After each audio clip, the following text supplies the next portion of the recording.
tu es quelqu'un qui a tendance à s'abandonner dans ses relations, qui a tendance à s'oublier et à trop donner, sache que ce n'est pas anodin.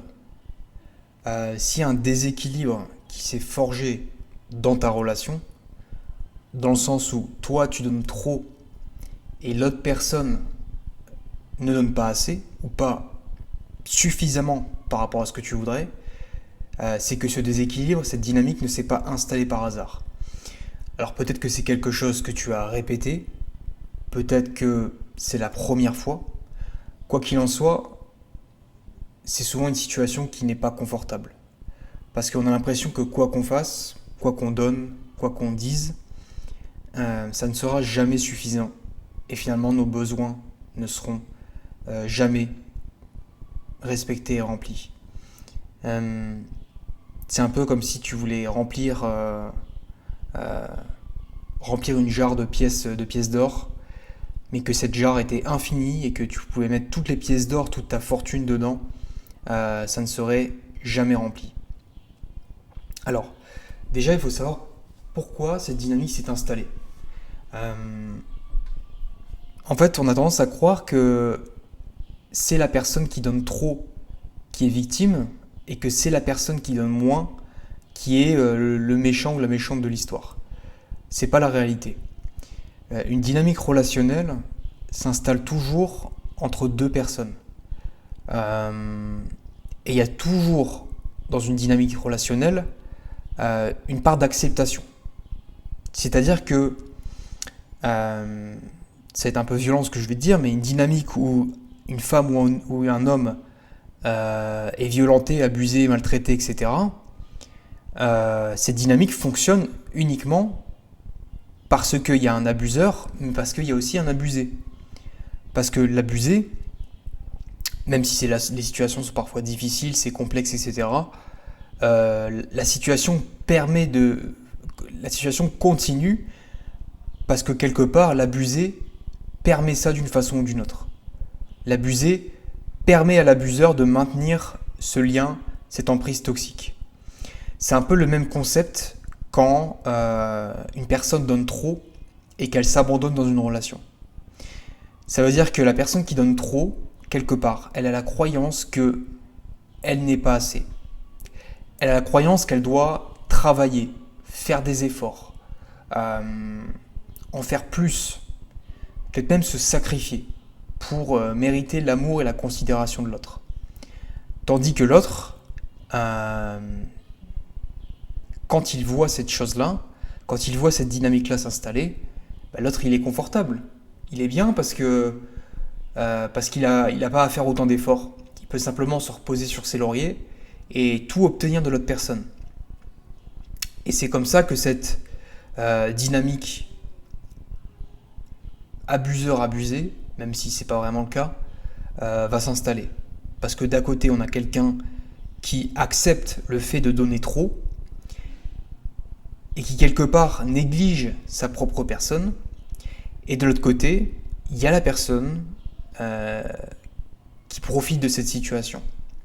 Et encore une fois, ce n'est pas forcément conscient, très souvent même c'est inconscient, mais c'est intéressant de savoir pourquoi quelqu'un ressent autant le besoin de devoir donner plus.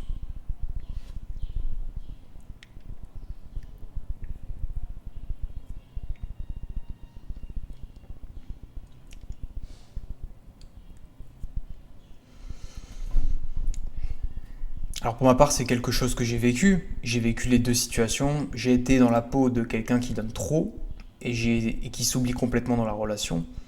Et j'ai été aussi dans la peau de quelqu'un qui reçoit trop et qui en fait moins du coup dans la relation et qui quelque part ne pouvait pas matcher le niveau euh, de don et d'amour que l'autre personne me donnait.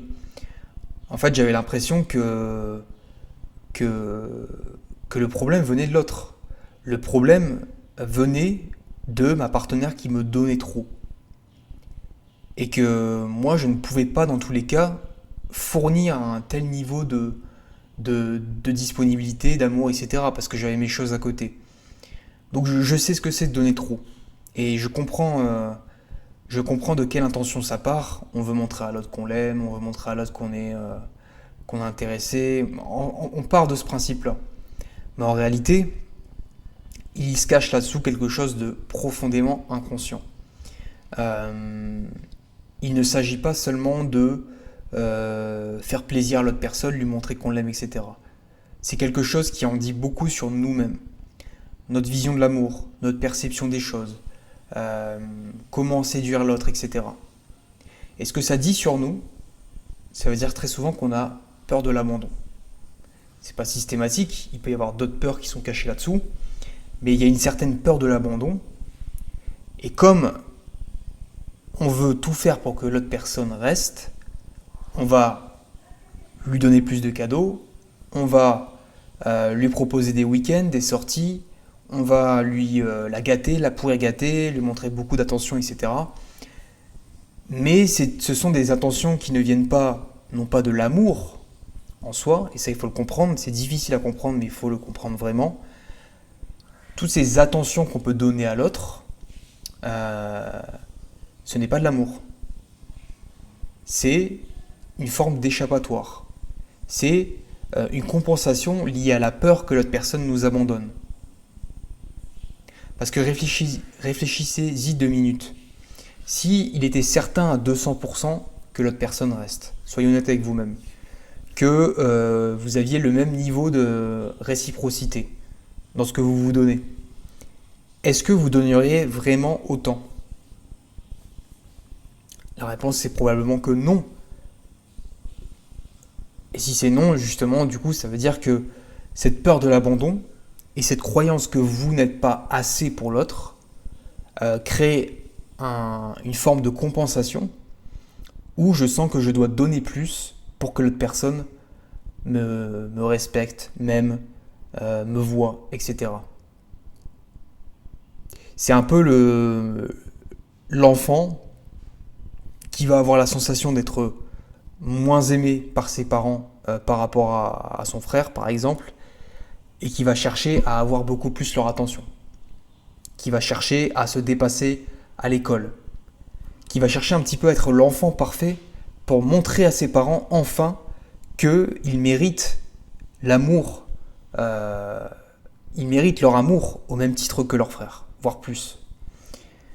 Donc quand on a cette peur de l'abandon et quand on veut toujours donner plus à l'autre partenaire, on a un petit peu cette croyance que il faut être parfait, il faut tout donner, il faut s'abandonner parce qu'au final on a aussi l'idée que c'est ça l'amour. On a l'idée que, on a la croyance et le conditionnement que l'amour c'est le sacrifice. Malheureusement, je l'ai vécu, ces personnes-là sont souvent celles qui vont se faire tromper, auxquelles on va mentir, qu'on va abandonner justement.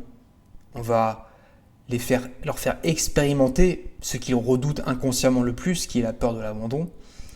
Et ces personnes-là sont coincées dans un cycle où en fait elles s'abandonnent dans la relation. Et très souvent, ce qui va se passer, c'est qu'une fois qu'elles vont vivre une grande déception, dans le sens où ils vont être trompés, où l'autre partenaire va les abandonner effectivement, ils vont aller dans la polarité inverse. C'est ce que j'ai fait. C'est-à-dire que, ok, je me suis fait abandonner, ok, on a profité de moi, tout donner, ça marche pas. Du coup, je vais faire l'inverse. Je vais être indisponible émotionnellement. Je vais donner le moins possible et je vais me protéger quelque part. Donc en fait, on devient un petit peu... on devient la personne distante. Alors qu'à la base, c'est ce qu'on reprochait à l'autre. Et donc en devenant la personne distante, qui est une réaction de défense, de protection parce qu'on a souffert, on répète le cycle, mais simplement d'une autre manière. Et on va à notre tour faire souffrir une personne qui va trop donner, qui va être anxieuse, et nous on va se retirer, etc. Bref, la question n'est pas de trop se protéger, de pas donner assez ou de trop donner. La question c'est devenir conscient des schémas qu'on répète dans ces relations, arriver à mettre de la conscience là-dessus par rapport à nous et par rapport à notre partenaire, les deux se mettre d'accord sur le fait qu'ils ont des choses à travailler, parce que si les deux ne veulent pas travailler sur leur schéma, ça ne fonctionne pas. Et à partir de là, faire un travail sur soi pour ne plus être cette personne qui doit constamment donner, qui se perd dans les relations, qui s'abandonne et qui finit totalement dévasté. Et ça aussi, ça passe par un travail de réassurance de la part de l'autre partenaire. L'autre partenaire doit aussi nous rassurer quant au fait que, euh, quant au fait que on est là aussi pour elle, on est là pour la protéger, enfin on est là pour l'aimer telle qu'elle est. Et cette réassurance va créer aussi plus de sécurité dans la relation. Ce qui fait qu'en fait on aura moins besoin aussi à terme de s'abandonner pour faire plaisir à l'autre et pour montrer à l'autre qu'on existe.